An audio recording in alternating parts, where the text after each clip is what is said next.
Mon corps se déplace. Vous voulez dire qu'on a déplacé votre corps? Non!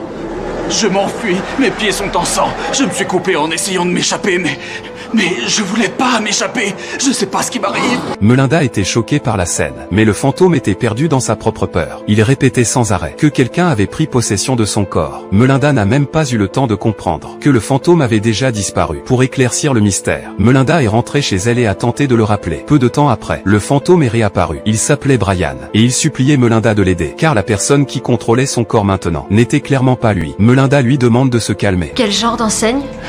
Eh bien, j'en sais rien. Je vois un X et d'autres lettres, un P, un R.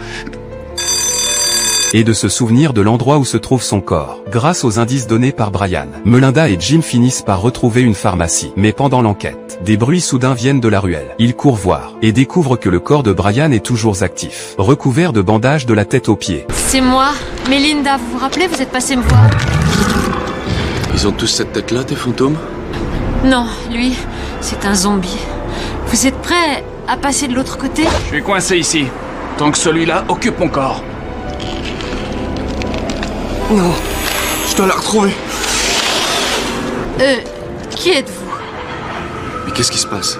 Il y a un autre fantôme dans le corps de Brian, mais c'est un jeune garçon. Il faut que je la retrouve.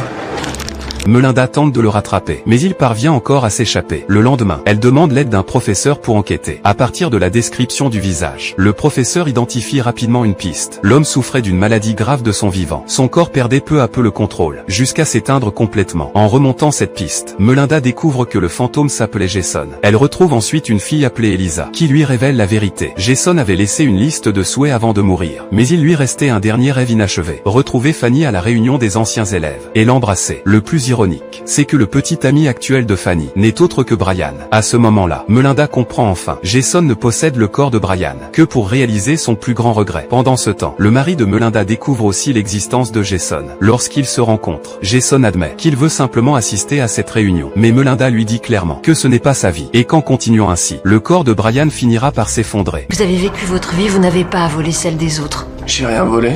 Mais face à ces accusations, Jason n'est pas d'accord. Pour lui, celui qui a vraiment abandonné sa vie, c'est Brian. Après ses études, Brian n'a jamais réussi à s'en sortir. Échec professionnel, rupture amoureuse, l'ancien garçon brillant est devenu quelqu'un qu'il ne voulait jamais être. Surtout quand il apprend que son ex va épouser son ancien coéquipier remplaçant. Il s'effondre complètement. À l'approche de la réunion des anciens élèves, il n'a plus le courage d'affronter son passé. Finalement, Brian choisit de tout arrêter lui-même.